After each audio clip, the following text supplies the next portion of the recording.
વલસાડા છે. હું છીપાડમાં રહું છું. આર્ય સમાજ છે ને એના સામે રહું છું. અને અમે છે ને તે બુધવારે રાત્રે 2 વાગે બહુ જ પાણી ભરતી આવવાનું સ્ટાર્ટ થઈ ગયું હતું. અને એકદમ આ ફર્સ્ટ ટાઈમ હતું મારું આ રીતે પૂર જોવાનું. એટલે મારા ઘરમાં ખાસું પાણી ભરાઈ ગયું હતું. અમારું 2 ફ્લોરનું ઘર છે, તો નીચેના ફ્લોરમાં લિટરલી અમારું ફર્સ્ટ ફ્લોર સુધી આવી જાય એટલું પાણી થઈ ગયું હતું. ને અમે ફર્સ્ટ ટાઈમ હતું એટલે બહુ પેનિક થઈ ગયા હતા.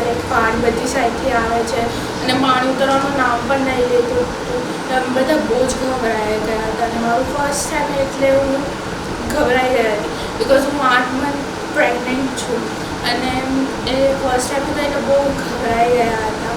પાણી બી વધતા હતા, ઓછું બી નથી થતું. તો અમે લિટરલી સવાર 2 વાગ્યાથી પાણી આવવાનું ચાલુ થઈ ગયું તે જ્યાં સુધી અમારું એનડીઆરએફે રેસ્ક્યુ ના કર્યું હતું 2 વાગ્યા સુધી, ત્યાં સુધી અમે લિટરલી પાણીમાં જેવા જે હતા.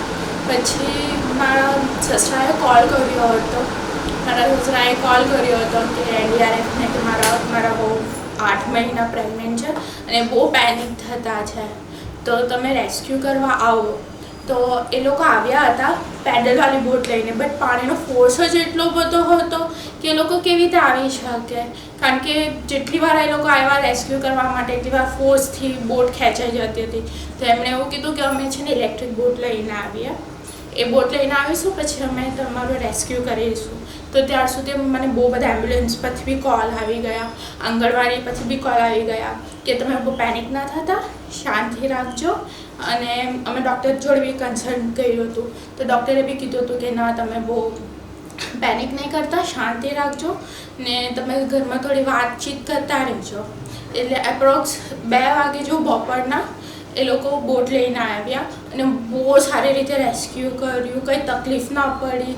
મારા અને મારા નણંદને બહુ સારી રીતે અમને રેસ્ક્યુ કર્યું હતું. એના માટે ખૂબ ખૂબ ગુજરાત ગવર્મેન્ટ અને એનડીઆરએફનો ખૂબ ખૂબ આભાર અમારો કે મારા અને મારા બાળકને નવું જીવન આપ્યું ને અમે એકદમ સેફલી મારા પિયરે અમને મૂકી ગયા. એટલે એના માટે ખૂબ ખૂબ આભાર. થઈ ગયું, ચાલો.